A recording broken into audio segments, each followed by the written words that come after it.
bien, bonjour Michel Lévy-Provençal. Bonjour Jérôme. Vous êtes un entrepreneur, innovateur et penseur reconnu dans le domaine du numérique et de l'innovation. Vous avez notamment fondé Rue 89 et TEDx Paris, et plus récemment BOMA, pardon. Vous êtes également auteur de nombreux livres, dont le dernier Le Monde qui vient en 33 questions. Et puis un scoop aujourd'hui, vous sortez un nouveau livre sur un sujet passionnant, le métavers. Je vous propose dans cette interview de balayer différents sujets qui ont trait aux révolutions technologiques actuelles et leur impact sur l'humanité. Mais avant peut-être de se lancer dans ces questions-réponses, est-ce que vous pourriez nous dire ce dont le petit Michel Lévy-Provençal rêvait quand il était petit et ce qui vous a poussé un peu vers les médias, la transmission et l'innovation? Écoutez, autant que je m'en souvienne, j'ai toujours été passionné par le fonctionnement des choses et des phénomènes du monde. Alors, je le dis maintenant avec ces mots parce que c'est un adulte qui parle, mais quand j'étais gamin, j'adorais tous les livres qui expliquaient comment les choses marchaient. Je me rappelle d'une collection, je ne sais pas si vous vous en souvenez, qui s'intitulait Comment ça marche. Et vous connaissez cette collection. Ouais. J'adorais cette collection, comment ça marche. Et donc, j'ai longtemps essayé de comprendre, gamin, toutes sortes de choses, la biologie, l'univers, regarder les étoiles, essayer de comprendre les phénomènes physiques. Et assez naturellement, c'est classique, hein, j'ai grandi, fait des études scientifiques et je suis devenu ingénieur. Voilà l'histoire du petit Michel. Alors j'ai grandi au Maroc, hein, je suis né au Maroc et je suis arrivé en France, j'avais 17 ans. Et j'ai fait mes études à partir de l'âge de 17 ans, sup spé et puis école d'ingénieur. Voilà la version courte de, de cette histoire. Alors, depuis qu'on est petit, effectivement, on a vu beaucoup d'évolutions ou de révolutions. Et j'aurais envie de commencer par la question suivante, peut-être un peu abrupte, mais c'est le titre de notre livre commun avec Anne Beaufumé et Jérôme Bondu, un peu d'autopromo. Est-ce qu'on vit aujourd'hui la plus grande révolution de toute l'histoire de l'humanité? Écoutez, merci pour cette question parce que j'essaie souvent de rappeler à quel point on vit une époque extraordinaire. C'est vrai, beaucoup de phénomènes qu'on vit sont très soudains, sont des ruptures très rapides et qui font peur, hein. Je parle évidemment de l'évolution des technologies ces 20 ou 30 dernières années. Je parle bien sûr d'un certain nombre de crises qu'on vit aussi, mais je voudrais quand même m'attarder sur le fait que jamais dans l'histoire de l'humanité, l'humain plutôt, n'a eu autant de conditions, de contextes favorables à sa prospérité. Prenons l'exemple de la violence. Jamais le monde n'a été aussi peu violent qu'aujourd'hui. Oui, quand vous regardez le nombre de morts, par exemple, par mort violente à l'époque, la préhistoire, c'était 15 ou 20% des humains qui mouraient de manière violente, sous la forme de guerre, sous la forme de combat, sous la forme de toutes sortes de violences. À l'époque, ne serait-ce que du XXe siècle, on a vu les grandes guerres qui ont fait des millions de morts. Euh, Depuis maintenant allez, les 30, 40, 50 dernières années, bon, la fin de la Seconde Guerre mondiale, 70 dernières années, on est rentré dans une période où la violence a diminué de manière drastique. Si on peut prendre un autre exemple, hein, l'exemple de l'espérance de vie humaine. L'espérance de vie humaine a quasiment doublé en l'espace d'un siècle et de 120 ans à peu près. Entre 1900 et 2020, on a doublé d'espérance de vie. On pourrait multiplier comme ça, hein, les exemples. Mais je pense qu'on vit effectivement, grâce à la révolution scientifique, grâce à la révolution technologique, l'une des périodes les plus extraordinaires de l'histoire de l'humanité. Et je pense aussi que ce n'est que le début. parce qu'on est en train de vivre une période de transition qui fait très peur, évidemment, qui fait très peur parce que biologiquement, physiologiquement, on est programmé pour avoir plus d'attention pour les informations, les sujets qui font peur, plutôt que pour plutôt que pour les bonnes nouvelles. Et en réalité, si on prend l'exemple de l'intelligence artificielle, il y a une multitude d'applications de l'intelligence artificielle qui va nous permettre d'améliorer les conditions de vie, par exemple, protéger les écosystèmes, faire en sorte d'améliorer la santé humaine et au-delà, de fabriquer des, euh, des objets, mais aussi des matières premières qui sont respectueuses de l'environnement. L'intelligence artificielle, ce n'est encore une fois qu'un seul exemple, hein, et a une multitude d'applications extrêmement positives pour l'avenir de l'humanité, et malheureusement, beaucoup ne voient que la dimension, j'ai pas envie de dire néfaste, mais en tout cas angoissante de cette révolution en matière d'économie, en matière de travail, par exemple. Donc, pour répondre à votre question, oui, je pense qu'on vit une période extraordinaire et probablement la période la plus extraordinaire de l'histoire de l'humanité. Et je pense qu'on va développer ce sujet, mais ce n'est que le début. Alors évidemment, on va parler d'intelligence artificielle un peu tout le long de l'interview parce que c'est un espèce de tsunami qui est en train d'arriver. Mais je veux d'abord parler du journalisme en ligne et notamment de Rue 89 parce que vous avez été un pionnier dans ce journalisme en ligne en fondant Rue 89. Alors, comment est-ce que vous voyez l'évolution des médias à l'ère numérique? On voit certains médias qui sont autonomes financièrement, hein, comme Mediapart par exemple, et d'autres, hein. Qu'est-ce que ça vous inspire? Au moment où on a cofondé Rue 89 en 2006, avec Pierre Aspki, avec Laurent Mauriac, avec Pascal Richer, il n'y avait pas de médias pure player en ligne en France. Aux États-Unis, il y avait quelques initiatives qui émergeaient, le Huffington Post par exemple, euh, Salon qui émergeait aussi. Il y avait quelques initiatives effectivement qui commençaient à se développer. Et bon, l'histoire est drôle parce qu'il quittait Rue 89. Moi-même j'avais envie de vivre une aventure média et entrepreneuriale et la rencontre s'est faite.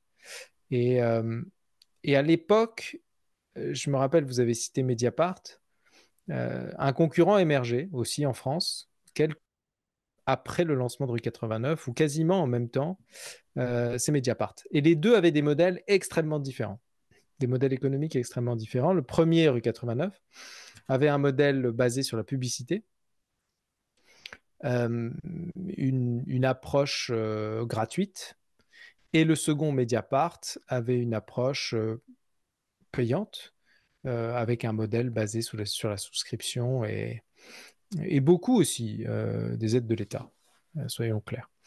Le modèle rue 89 n'a pas survécu.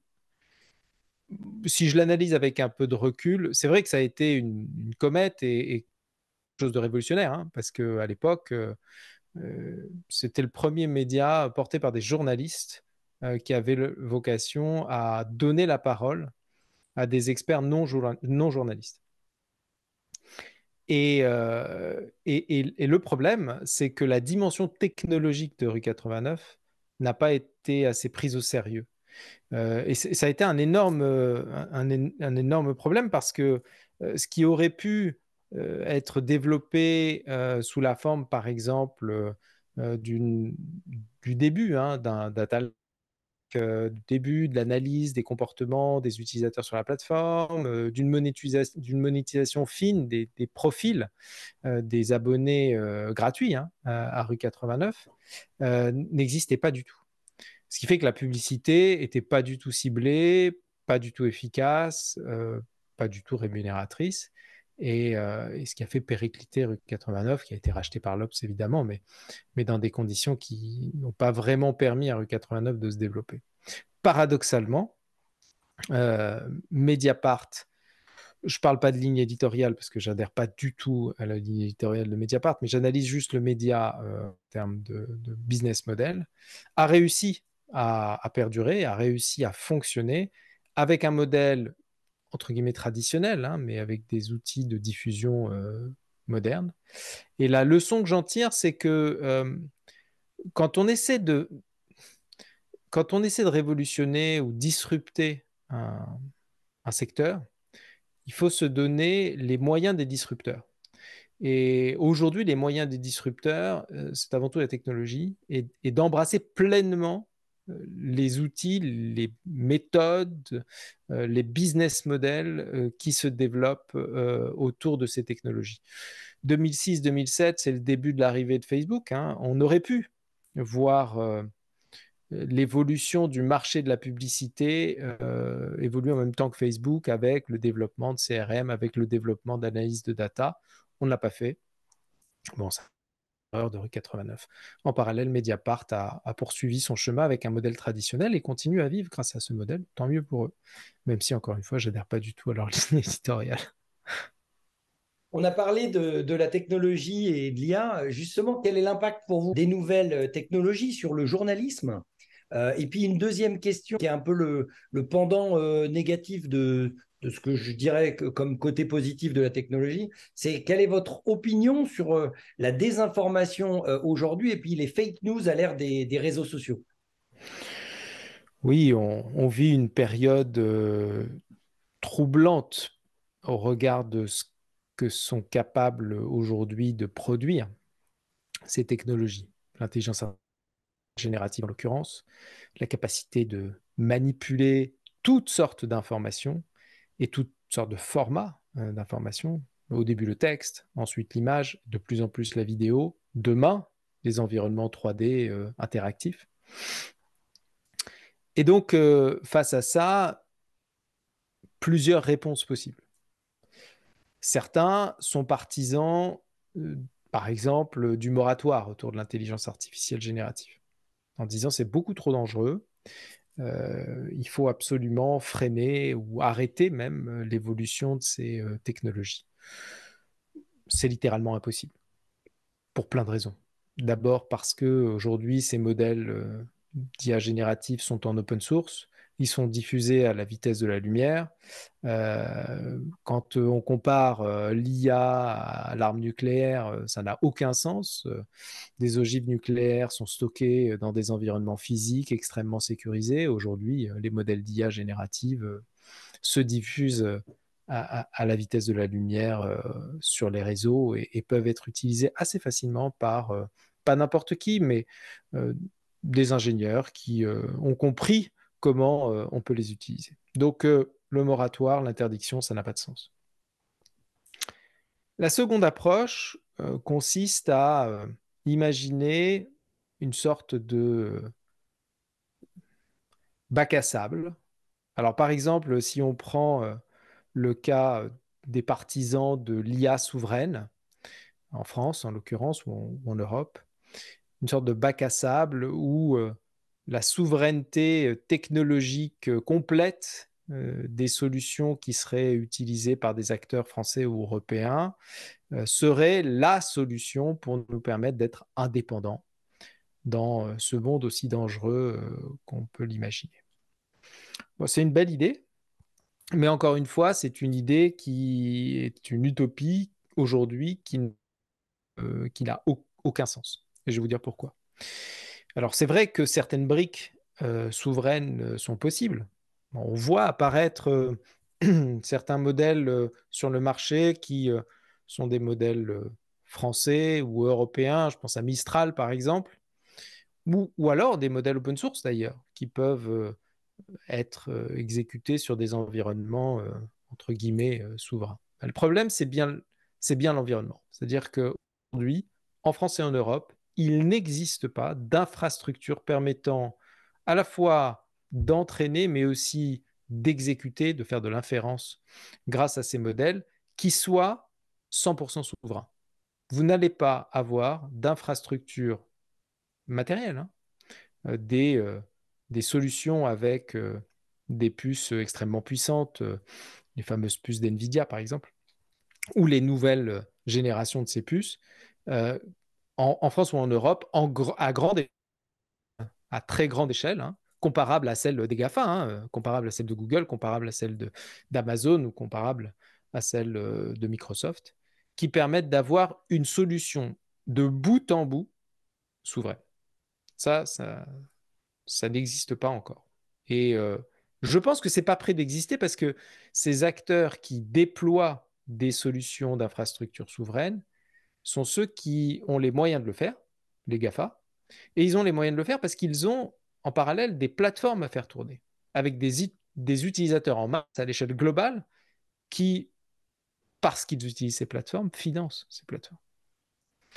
Donc, la solution 100% souveraine, c'est un leurre, ça n'existe pas. C'est pour ça qu'il ne faut pas attendre. C'est pour ça qu'en tant qu'Européen, en tant que Français, il faut commencer à développer ces solutions très vite, il faut les adopter, il faut les utiliser, quitte à ce qu'une partie de l'infrastructure ne soit pas souveraine ou qu'elle soit hébergée sur des plateformes occidentales, en gros chez les GAFA.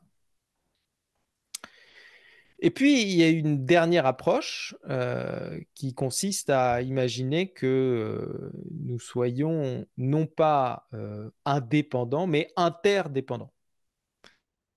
C'est-à-dire déployer des solutions, éventuellement sur la base de briques technologiques qui sont pas européennes, mais occidentales, mais que notre savoir-faire, notre intelligence, pourquoi pas nos données, nous permettent d'être des acteurs indispensables dans la chaîne globale. Et ça, je pense que c'est la meilleure approche aujourd'hui parce que on est en mesure de jouer un rôle. Et dans ce cadre-là, par rapport au risque que vous citiez au début, à savoir comment est-ce qu'on fait dans un monde où, par exemple, les IA génératives deviennent des dangers. Un des dangers que vous avez cité, c'est celui de l'information, mais on pourrait en trouver d'autres, hein. Par exemple, la génération de molécules organiques, la génération de virus. Aujourd'hui, on est capable de générer des protéines ou des formes de protéines particulières grâce aux IA et ensuite de les fabriquer.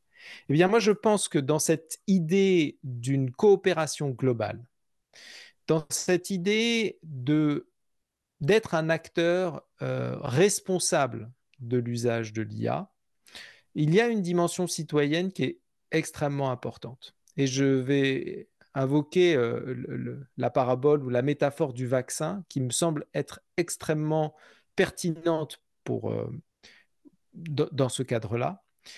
Je pense qu'à force d'être exposé en tant que citoyen à ces contenus générés par des IA, éventuellement même à ces fake news, et que les acteurs qui connaissent, travaillent, utilisent ces IA fassent un exercice pédagogique auprès du grand public en expliquant comment on fabrique ces images, comment on reconnaît ces fausses images, eh bien, à force d'être exposé, un peu comme si on est exposé à un virus, on développe des anticorps cognitifs qui nous permettent d'avoir des boucliers cognitifs, encore une fois, face aux risques que peuvent générer ces IA. Et ça, je pense que c'est la meilleure approche possible. L'interdiction n'est pas possible. Le bac à sable ou la muraille, elle est illusoire.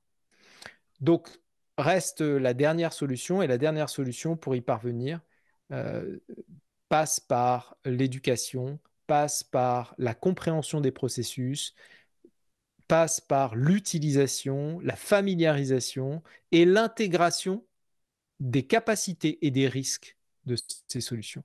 Et c'est celle que j'essaie de promouvoir le plus possible en tant qu'utilisateur, en tant que développeur de solutions, en tant que consultant, en tant que formateur, en tant que conférencier, en tant qu'auteur, au travers de mes livres aussi. C'est de bien expliquer, de bien faire comprendre les enjeux de ces solutions technologiques. On a pris l'IA, mais il y en a d'autres, hein, et de faire en sorte qu'on soit tous le plus armés possible face à cette révolution qui vient. Est-ce que vous pensez, par exemple, que la Chine, qui exerce un contrôle de l'information quasi totale sur sa population, qui veut faire un contrôle aussi avec notamment son crédit social des pensées et de l'information. Est-ce qu'ils peuvent continuer comme ça et est-ce qu'ils ont la capacité de contrôler encore longtemps leur population? Ouais, c'est la question, j'ai envie de dire que c'est la question de l'époque, hein. Aujourd'hui, on est rentré dans une ère, après 30 années de relative paix mondiale, on rentre dans une ère de conflit à nouveau. Conflit, je pense que février de 2022 a été une rupture majeure avec l'invasion de l'Ukraine. Et on voit s'emballer le processus. Et ce processus qui nous fait sortir d'un monde bipolaire pour entrer dans un monde, certains diraient multipolaire, c'est la grande mode du moment, hein, cette phrase, sortie du monde bipolaire pour entrer dans une... Moi, je pense qu'on rentre dans une sorte de grand archipel global où chaque puissance ou puissance en devenir essaie de développer son narratif, essaie de développer ses armées, essaie de développer sa culture, essaie de développer sa propre puissance. Et donc, dans ce cadre-là, on voit bien que ce que vous évoquiez sur la Chine, c'est une de ses puissances majeures, hein. Et donc, c'est un de ses narratifs, c'est une de ses visions du monde qui se déploie. Est-ce que c'est cette vision du monde qui va prospérer ou est-ce que c'est une vision du monde libéral occidental démocratique? C'est tout le combat de notre époque. Bon, moi, je me range clairement dans la catégorie des démocrates libéraux et occidentaux. Euh, je ne sais pas répondre à votre question. Je ne sais pas si le modèle chinois, le modèle autocratique, le modèle autoritaire euh, sera le vainqueur. J'espère pas. J'espère pas. Je pense que la liberté est une valeur tellement forte et finalement un élément de désirabilité si fort que on peut gagner cette guerre. À une condition, c'est de conserver cet élément de désirabilité. C'est-à-dire que le risque qu'on a est que face à ces régimes euh, autoritaires et face aux risques internes, hein, de voir émerger par exemple, des mouvements terroristes, des attaques qui nous pousseraient nous-mêmes à rentrer dans un régime plus autoritaire, on perd cet élément de désirabilité qui est la liberté. Et donc, ce qui est fondamental dans la démocratie, cette fameuse liberté, nous soit retirée par le fait de vouloir nous protéger et donc que nous ne soyons plus du tout attractifs. Et donc le modèle démocratique ne soit plus du tout attractif. Et il est là le piège en réalité. Pour moi, il est central et il est lié à notre capacité à conserver la liberté comme valeur fondamentale.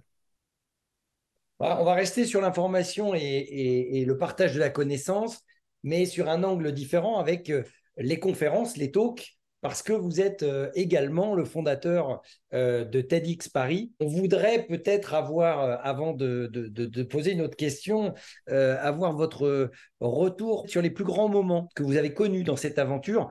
J'en ai un en tête. Par exemple, Laurent Alexandre qui dit à un moment donné, je suis convaincu que dans cette salle, la première personne qui vivra 1000 ans est là. Est-ce que vous avez des petits moments comme ça à partager sur TEDx Paris? Alors, l'aventure TEDx est une aventure extraordinaire. C'est une aventure de curiosité, c'est une aventure de passion, c'est une aventure de découverte, c'est une aventure humaine aussi, hein. Euh, TED est une communauté dans laquelle je suis encore très investi, hein. Chaque année, bon, la période de Covid était un peu compliquée, hein, mais comme vous pouvez l'imaginer, mais chaque année désormais, c'est vrai que TEDx Paris n'a plus été organisé depuis 2019. Mais depuis la fin du Covid, chaque année, j'amène avec moi une délégation de Français à la conférence TED annuelle. Je suis toujours de manière extrêmement assidue talks, ce qui se fait dans cette communauté-là, parce que c'est une source d'inspiration extraordinaire. Et c'est d'ailleurs cette fascination pour les idées, pour la diversité des idées, pour l'intelligence, pour aussi, d'une certaine manière, cette capacité à toujours garder une neutralité vis-à-vis des idées politiques de la part de TED, qui m'a donné envie en 2009 d'importer le concept en France. Et entre 2009 et 2019, donc 10 ans, hein, 10 ans de TEDx Paris, j'ai eu la chance de découvrir des personnalités extraordinaires qu'on a eues sur scène. J'ai eu la chance d'accompagner à délivrer son talk quelqu'un comme Thomas Pesquet, par exemple. Mhm. Euh, C'était un moment. Thomas n'était pas du tout connu à l'époque, il n'avait jamais encore été dans l'espace. Si je me souviens bien, c'était en 2012. Et je le vois arriver dans notre bureau avec son blouson en cuir, nous raconter ce qu'il faisait, comment il se préparait pour les prochaines missions. Et on lui dit, bon, bah, va falloir préparer un talk, hein, va falloir travailler pour nous raconter tout ce que tu fais en 12 minutes. Ouais, Et, c'est ça, et parce qu'on a un format effectivement extrêmement contraint avec une logique de conférence et un talk d'impact ouais, oui, dans oui. le format TEDx, et effectivement, ça demande de la préparation. Oui, absolument. Ça demande beaucoup de préparation et à chaque fois, chaque intervenant passe en moyenne, allez, on va dire, ça dépend des intervenants, mais entre 4 et 10 séances de répétition de son talk. N'imaginez pas que vous arrivez sur scène et que vous délivrez votre talk sans avoir répété. Ça ne s'est jamais passé comme ça. Des personnalités aussi extraordinaires que Céline Bardet, qui a vécu un moment, enfin, elle est venue plusieurs fois sur notre scène, mais pour nous raconter la découverte des charniers Srebrenica, la découverte aussi de son rapport à ces charniers par rapport à sa propre histoire personnelle. Je pense à Étienne Klein. L'histoire d'Étienne Klein est assez extraordinaire. Il était venu une première fois en 2010 ou 2011. Et puis, vous savez, il y a eu cette fameuse période où il avait été accusé de plagiat et il était blacklisté dans tous les médias. Et je me rappelle, j'ai toujours été un grand fan d'Étienne. Et je l'appelle, et c'était vraiment la période où c'était pas vraiment gai pour lui. Et je l'appelle, et je lui dis, bon, écoute, peut-être qu'on peut faire un tour euh, au prochain TEDx Paris et est-ce que ça te dirait de revenir? Et ça a été une occasion aussi pour lui de revenir sur scène. Alors, pas forcément de s'expliquer parce que c'était pas le lieu de s'expliquer, mais d'évoquer au travers d'une plaisanterie cette histoire. Et ça a été un moment extraordinaire aussi avec Étienne Klein. Écoutez, j'ai des souvenirs Oui, qui me reviennent. Mais on a eu en 10 ans entre, je ne vais pas vous dire de bêtises, peut-être 300 ou 400 talks à TEDx Paris, je ne peux pas tous les citer, mais vous avez cité Laurent Alexandre, évidemment. Le travail avec Laurent Alexandre était assez extraordinaire. Je pense à Cyril de la Série aussi. Super, des conclusions mémorables qui nous faisaient mourir de rire. Je pense non, vraiment, on a eu des moments extraordinaires à TEDx Paris. Ouais. quelle est l'importance pour vous de plateformes comme celle-là, surtout pour partager des idées innovantes et inspirantes? Et au-delà de ça, la question, c'est surtout, au-delà du partage de la connaissance, c'est l'éducation, le sujet.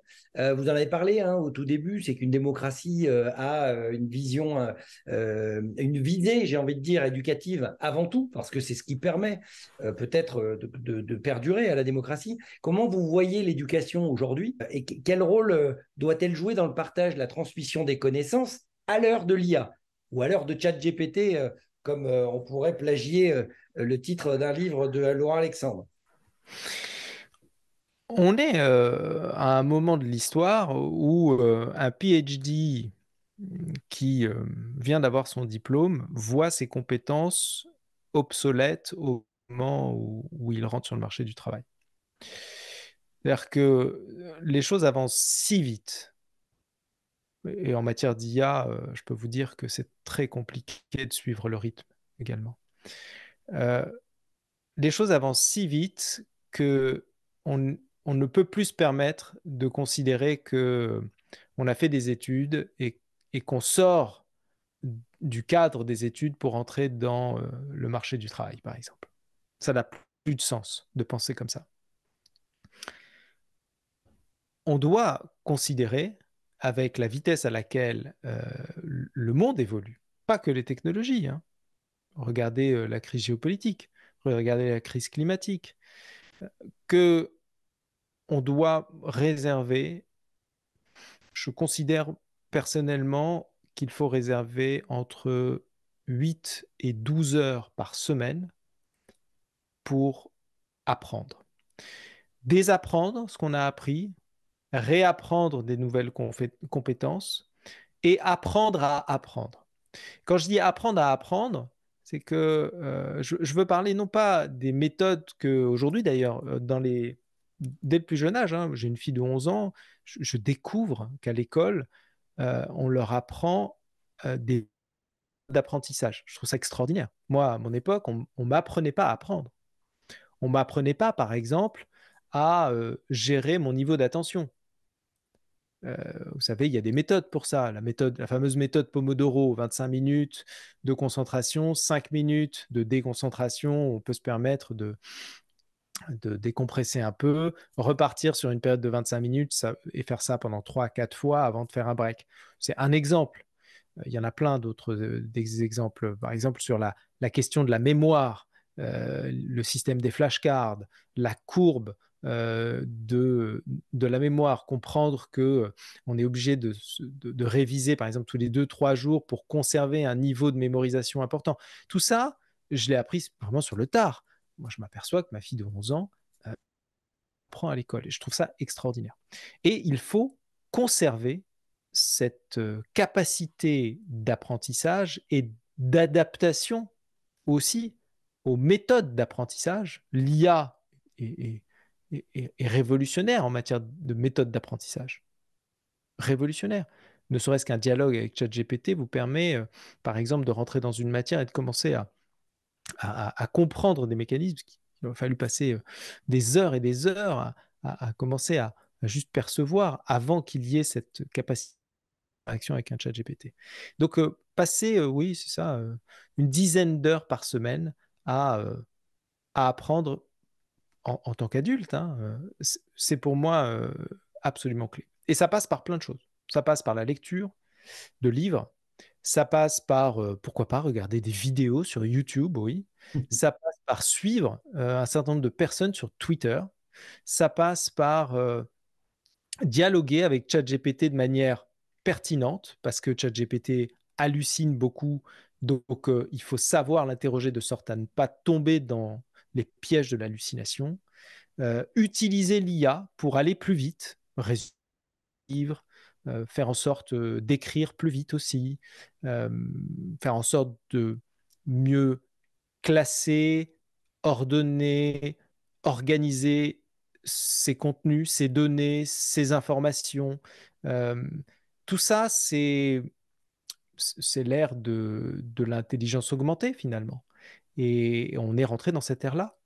Et apprendre l'éducation, pour moi, c'est la révolution qui doit aller en parallèle de cette révolution technologique qu'on est en train de vivre.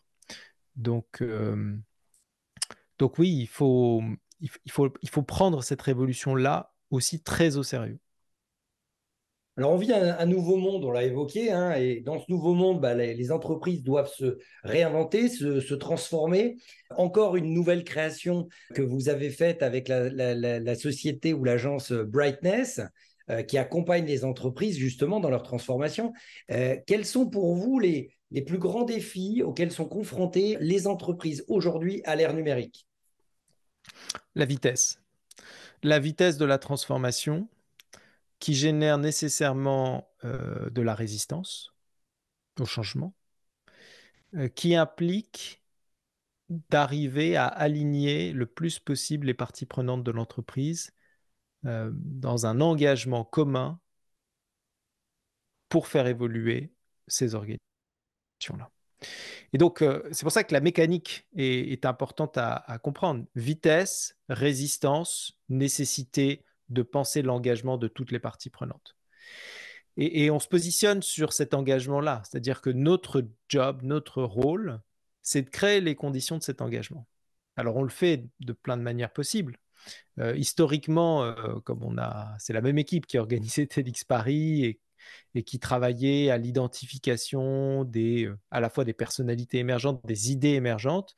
On travaille beaucoup sur la capacité d'inspirer, la capacité de donner envie aux membres d'une organisation de suivre tel ou tel sujet, telle ou telle idée, de s'adapter à telle ou telle transition, mais aussi de déployer une vision et de donner envie de suivre cette vision, par exemple. Donc l'inspiration est un élément extrêmement fort.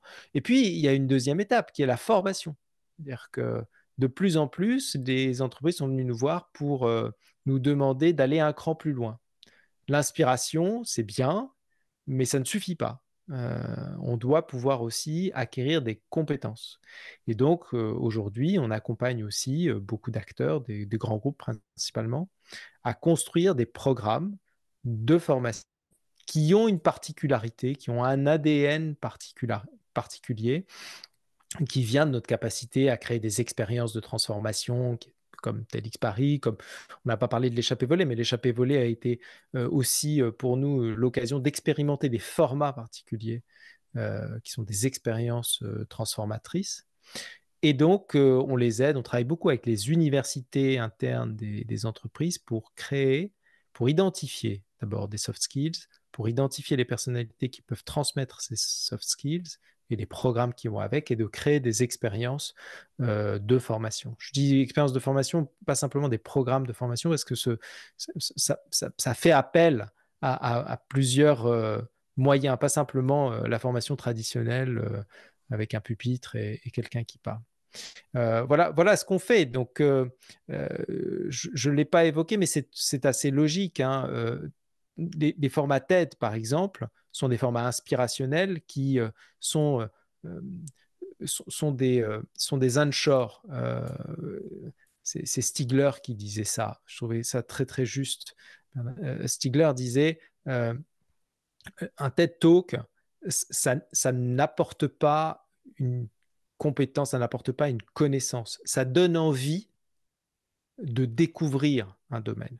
Et donc, cette phase d'inspiration qui est absolument clé, qui fait appel à la curiosité, elle est très, très importante. C'est pour ça que la dimension inspirationnelle reste fondamentale dans notre métier. Et c'est pour ça d'ailleurs que le TED Talk est un des outils qu'on utilise.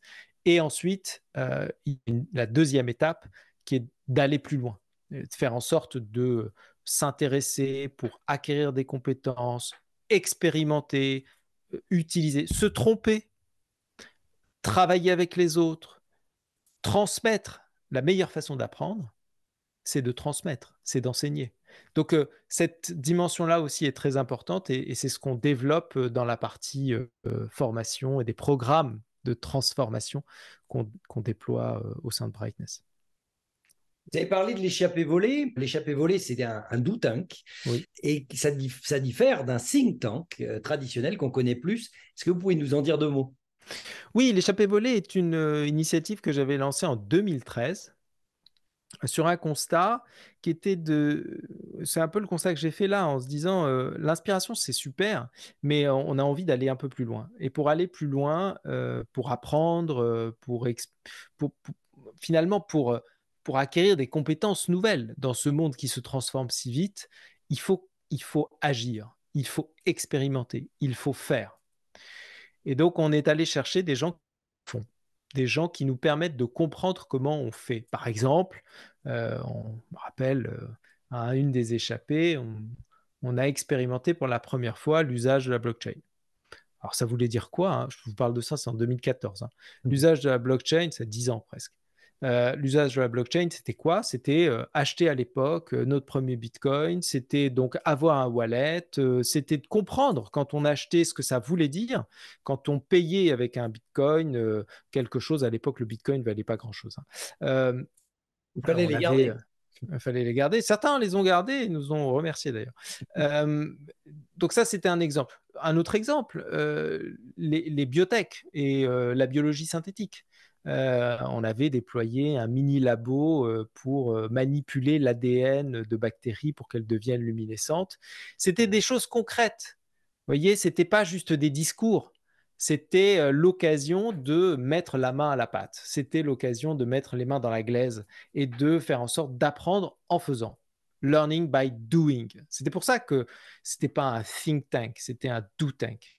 Et puis très vite, on a été aussi pris dans la grande période de l'impact positif. Moi, c'est quelque chose que j'ai poussé très fort, hein. Je vous parle de ça en 2000, oui, 2014-2015, les premières initiatives qui consistaient à utiliser les technologies, en l'occurrence et l'innovation générale, au service du bien commun, au travers des grands sujets, que ce soit l'éducation, que ce soit la santé, que ce soit l'environnement, la culture, etc. Donc, l'échappée volée a été une occasion de passer de l'idée à l'action, a été l'occasion de faire en sorte de mettre les mains dans la glaise et de faire. Ça a été aussi une période passionnante. La dernière échappée volée a eu lieu en 2018. Ça s'est internationalisé ensuite. C'est devenu un projet international sous une autre marque, la marque Boma, qui a finalement été ensuite reprise par un de nos associés néo-zélandais depuis 2021, maintenant, 21, oui, 2021 ou 22, je ne sais plus, et qui aujourd'hui continue à vivre plutôt sur le continent océanique. BOMA, effectivement, c'était un réseau global dédié à l'innovation d'impact et Oui. puis à la promotion de l'innovation responsable. J'ai l'impression que c'est un peu le parcours de Michel Lévy-Provençal, c'est d'avoir un impact sur le monde, d'avoir une démarche effectivement de transmission, de l'information, de l'innovation, des idées. J'ai l'impression que c'est un fil rouge dans votre parcours, en tout cas jusqu'à présent. Oui, j'aime découvrir et transmettre. Voilà, c'est ce que je fais tout le temps. Souvent, si je ne devais pas travailler, je ferais la même chose. Et j'ai cette chance-là, hein, c'est extraordinaire.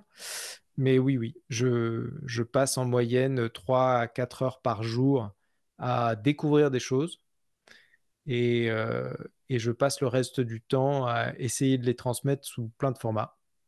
Et j'ai la chance de pouvoir gagner ma vie en faisant ça. Alors, on va parler d'avenir et de technologie. Dans l'idée, c'est de vous faire jouer un petit peu à un jeu de timing sur certaines technologies émergentes ou prometteuses. Donc, si je vous parle de la fusion nucléaire, vous l'imaginez pour quand? Bah, vous m'auriez posé la question il y a 5 ans, j'aurais dit 2080. J'ai l'impression que les choses s'accélèrent. Euh, je pense avant 2080, bien avant 2080.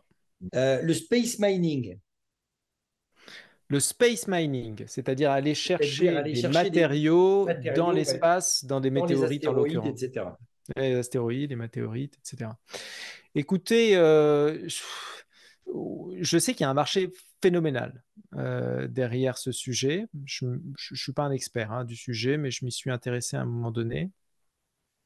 Peter Diamandis en parle très souvent, fondateur du X-Prize, cofondateur de la Singularity University, auquel j'ai été un temps associé.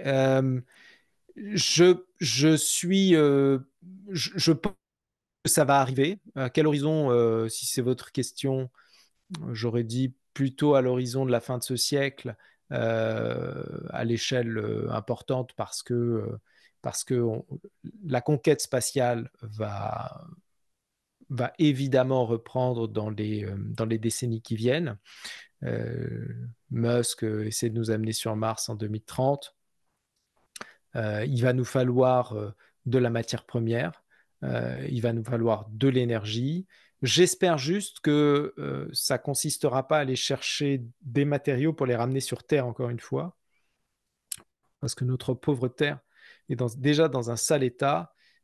Si en plus on lui ramène tous les matériaux qu'on va aller piocher sur des astéroïdes, je ne suis pas sûr que ce soit une très bonne idée. Et évidemment, le sujet peut-être le plus important, c'est l'IA forte, ce qu'on appelle l'IA forte, mais ça peut être aussi l'IA générale ou la super intelligence. Comment vous voyez un peu la suite? Alors, j'ai un problème avec ça, c'est que je pense qu'il faut qu'on soit précis sur les définitions. Eh ben justement, peut-être préciser les différences de termes ou de terminologie. Il y a plusieurs écoles. Quand vous écoutez Yann Lequin, par exemple, il fait la différence entre l'IA générale et l'IA qui se rapprocherait des capacités de l'intelligence humaine. Euh, pour ma part, je ferai pas forcément cette différence. J'essaierai, c'est peut-être une caricature, mais je rassemblerai les deux en un seul et même concept. Et je vais essayer de vous expliquer pourquoi. Mhm. Alors, je n'ai pas du tout la prétention de me mesurer à Yann Lequin, mais c'est peut-être pour moi une manière de simplifier, on va dire, hein, les choses. Je simplifierai en disant que l'IA qui se rapprocherait des compétences humaines moyennes, encore une fois, il faut être précis sur ce qu'on entend par compétences humaines moyennes, je vais prendre comme référence mesurable le QI. Si on considère que l'IA atteint ce que moi j'appelle l'intelligence artificielle générale, autrement dit, une intelligence artificielle capable de résoudre des problèmes que pourrait résoudre la moyenne de QI d'un humain. La moyenne de QI dans le monde, on va dire qu'elle est autour de 100. Si donc on considère que l'intelligence artificielle générale, c'est une intelligence artificielle qui est capable de résoudre toutes sortes de tâches, qui est multimodale, autrement dit, qui est capable de voir et de comprendre une image, qui est capable de générer et de comprendre du son, de la voix, et de générer du son et de la voix, qui est capable d'appréhender les lois physiques de l'environnement, telles que le ferait euh, un humain, voire même, et la robotique va nous permettre, grâce au couplage des LLM et de la robotique, d'améliorer de manière phénoménale la compréhension des lois physiques et de l'environnement. Je pense qu'on n'est pas très loin de l'IA générale. Je pense, et je vais me risquer à mettre une date, je pense qu'avant 2027, on devrait atteindre l'IA générale. Ray Kurzweil avait annoncé, 2030, je crois, il avait dit. il avait dit à l'origine plutôt 2040 et ensuite il était revenu à 2029. 2029. Je pense qu'avant 2027, on devrait atteindre l'IA générale à condition de suivre la définition que je viens de fournir, à D'accord. savoir la capacité de réaliser des tâches multimodales d'un QI moyen autour de 100.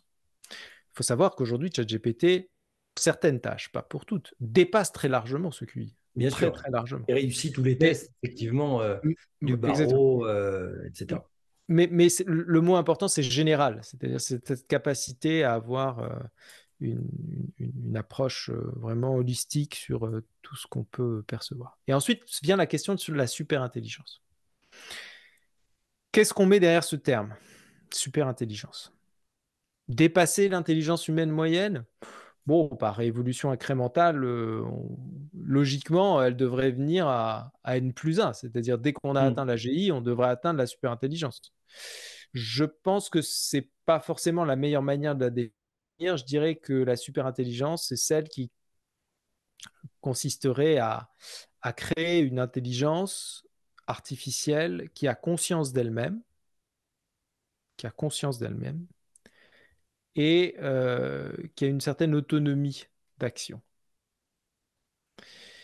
Je dis certaine autonomie d'action parce qu'il faut l'espérer. Il faut espérer conserver le contrôle. Là, c'est une question philosophique pour moi. Parce que qu'est-ce que c'est qu'avoir conscience de soi? C'est très compliqué à... Il y a plusieurs théories de la conscience, hein. Euh, j'ai tendance à penser que on pourrait avoir une simili-superintelligence, c'est-à-dire une superintelligence simulée assez rapidement. C'est-à-dire une superintelligence qui va vous faire croire qu'elle a conscience d'elle-même. Mm. Une superintelligence qui va vous faire croire qu'elle ressent des émotions à la Mm. perfection, hein. Vraiment, à la perfection. C'est-à-dire qu'elle va, même avec du non-verbal, euh, susciter chez vous une émotion qui va vous faire croire que c'est une intelligence qui a une conscience d'elle-même, qui ressent comme vous des émotions. euh, et donc, je pense qu'on devrait y arriver dans la foulée, peut-être dans les années 2030. Au-delà, je ne sais pas me prononcer. Est-ce que c'est pas notre nature biologique qui fera la différence? Est-ce que ce ne sont pas les sens qui donnent du sens face à une intelligence artificielle qui, rappelons-le, aujourd'hui n'a rien d'intelligent puisque c'est une logique probabiliste pour enfin, ajouter des mots les uns après les autres, mais elle n'a pas conscience, l'intelligence artificielle, en l'occurrence, ChatGPT en premier lieu, de ce qu'elle fait. Il n'y a pas de sens derrière. Et est-ce que les sens sont pas liés au sens, tout simplement, Oui. de notre nature biologique? Alors, il y a deux questions dans votre question. Il y a une première question qui est la dimension probabiliste, inférence probabiliste ou inférence statistique de l'IA. J'ai envie de vous rétorquer, finalement, est-ce que le cerveau humain n'est pas aussi, ou le cerveau biologique n'est pas aussi une machine à faire de l'inférence statistique? Sans doute. Ça, c'est une première question. Et puis, il y a une deuxième question qui est la dimension physique et biologique du vivant. La dimension physique, on va l'atteindre avec la robotique. D'accord? Donc, on va avoir on va être capable de se balader dans l'environnement, de percevoir l'environnement, d'améliorer leur compréhension et leur modèle d'ailleurs, en fonction de ces interactions. C'est déjà le cas avec, par exemple, XAI ou les IA qui sont utilisées par Tesla. Et puis, il y a une autre dimension qui est la dimension biologique. C'est-à-dire qu'aujourd'hui, quand bien même on aurait des IA qui seraient couplées à de la mécatronique, à de la robotique, ça reste du silicium, ça reste du plastique, ça reste du métal, ça n'est pas du vivant. Mais euh, aujourd'hui, il y a un champ de la biologie, notamment de la biologie synthétique, qui est capable de produire des brins d'ADN, qui est capable de produire du vivant en laboratoire, qu'on pourrait pourquoi pas coupler demain avec des IA. Euh, et puis, il y a un autre champ qui s'ouvre, euh, qui consiste à utiliser les mêmes mécanismes qu'on utilise en biologie synthétique, mais cette fois-ci en dépassant les, les lettres de l'ADN qui forgent le vivant et en introduisant de nouvelles lettres, ce qu'on appelle la xénobiologie. Et donc, ils forment une sorte de nouvelle branche de vivant, mais qui n'utilise plus les ATGC de l'ADN. J'avais reçu Philippe Marlière, qui est un des pionniers de cette discipline. On voit qu'avec le couplage de cette capacité de créer du vivant alternatif avec des nouvelles formes d'ADN, d'ailleurs qui ne peuvent pas s'hybrider avec le vivant tel qu'on le connaît, et la puissance de l'IA, mais on parle de ça à un horizon qui n'est pas un horizon d'une décennie, hein, probablement plusieurs décennies, on peut imaginer des formes d'intelligence vivante nouvelles.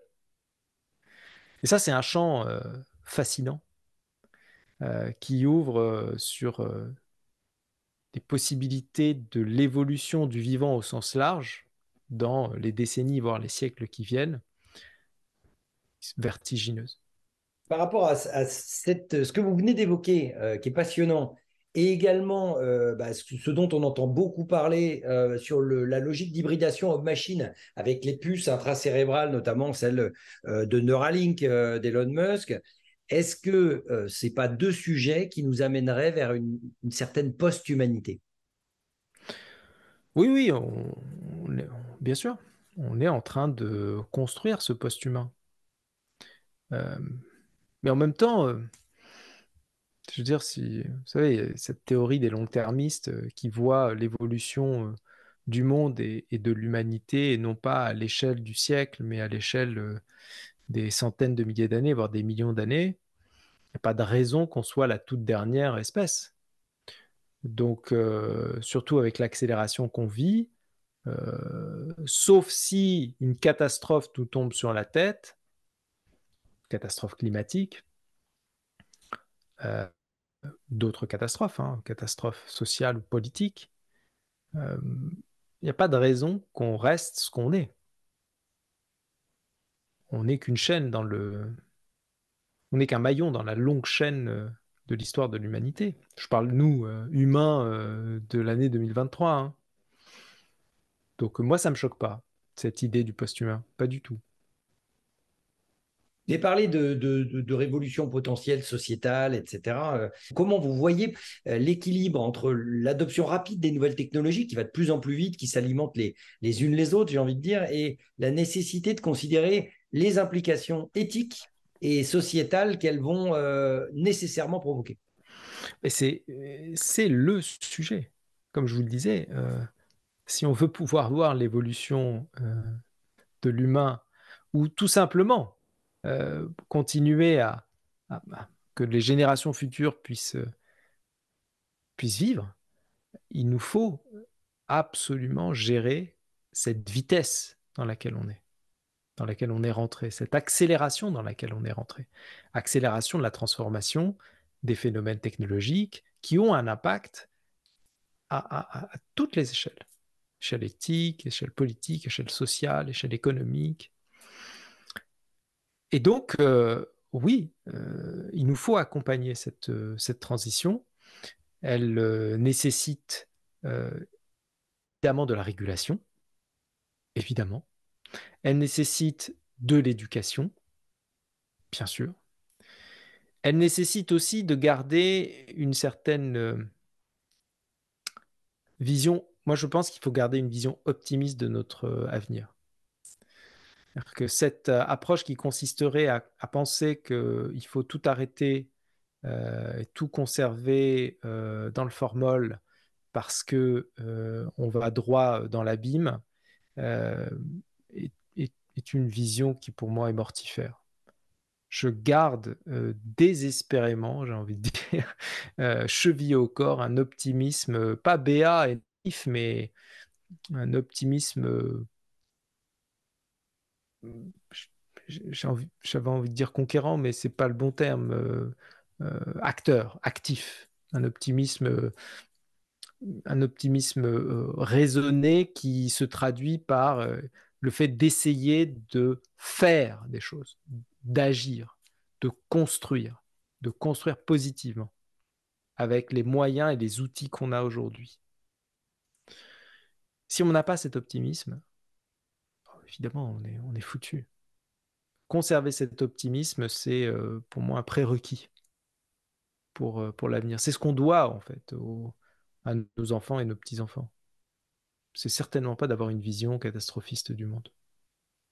C'est un bon pont vers la dernière question, puisque malheureusement, on va devoir terminer et conclure cette interview passionnante. Quel conseil vous donneriez aux jeunes entrepreneurs, parce que vous avez été un entrepreneur jusqu'à présent passionné, passionnant et innovant. Qu'est-ce qui serait important à donner comme conseil aux jeunes entrepreneurs aujourd'hui pour faire une différence à l'heure du tsunami technologique? Il y a plein de conseils, hein. Je vais d'abord rester curieux, lisez beaucoup, nourrissez-vous des erreurs passées. Bon, évidemment, tout ça, c'est des banalités, mais c'est très, très important tout de même. Si je regarde ce que j'ai fait moi et les erreurs que j'ai commises et que je peux aujourd'hui, euh, enfin, dont je peux témoigner, je pense qu'il faut croire en son projet, en son produit, en sa vision. Et on est harcelé au quotidien par des gens qui nous font douter. Et je pense qu'il faut tenir. Il faut savoir tenir. Parfois, on a la chance d'avoir autour de soi des gens qui nous aident à tenir. Parfois pas, mais c'est un ingrédient fondamental. Croire en sa capacité à réussir. C'est fondamental. Même quand on se plante. Et on se plante. Et on se plante. Est-ce que c'est pas ça d'ailleurs qui fait la réussite de demain? L'échec participe à la réussite des projets Bien futurs. sûr. Bien sûr. La réussite est une succession d'échecs. Jusqu'au moment où on finit par plus se planter. Euh, sur un sujet. Pas sur tous. La deuxième chose, et ça, moi, c'est une erreur que j'ai faite, hein, c'est de ne pas être concentré sur un sujet. Le focus est fondamental. Alors, ça ne veut pas dire qu'il faut s'enferrer et ne pas voir que quelque chose ne marche pas et continuer tête baissée. Mais être focus, c'est... j'aime bien cette métaphore parce que je ne sais plus qui m'avait raconté ça, mais m'avait raconté cette métaphore, mais je l'utilise assez souvent. Euh, pour enfoncer un mur, il vaut mieux avoir une punaise que de le faire avec le plat de la main. Plus vous êtes précis, plus vous, pour parler entrepreneur, hein, plus vous visez un segment de marché petit, plus vous avez de chance, si votre produit est bon, de le pénétrer et que ça fonctionne. Plus vous essayez de voir large, pas grand, hein, je dis large, plus vous essayez de viser plusieurs segments de marché, éventuellement plusieurs produits à la fois, plusieurs solutions, plus en fait vous vous dispersez. Et plus vous perdez de l'énergie et c'est pas bon. Donc croyez en vous, soyez précis, ouais, et n'ayez pas peur de vous casser la figure parce que on se relève. En fait, on se relève. Moi, je me suis planté plein de fois, hein. Et puis, très honnêtement, j'ai pas une énorme. J'ai jamais eu un succès phénoménal dans mes entreprises. Quand J'ai eu même. quelques succès d'estime avec certains projets, mais encore une fois, j'ai pas fini. Je continue. Je continue et je pense que je continuerai toujours. Que c'est ça en fait le truc, hein. C'est un peu, il faut imaginer Sisyphe heureux, vous voyez, Sisyphe qui pousse. C'est ça. On finit par tomber amoureux du processus. Oui, est-ce que c'est pas le chemin qui est le plus passionnant et pas l'arrivée, effectivement, pas la ligne Ouais, d'arrivée? c'est ça. Faut apprendre à apprécier le fait de remonter la pente. Merci Michel Lévy-Provençal pour toutes ces réponses, ces réponses inspirantes. Notamment, je pense qu'il y a beaucoup d'entrepreneurs qui vont se reconnaître dans les défis que vous avez relevés et puis ce focus-là qui est effectivement déterminant pour la réussite d'un projet. Merci encore et à bientôt. Merci Jérôme.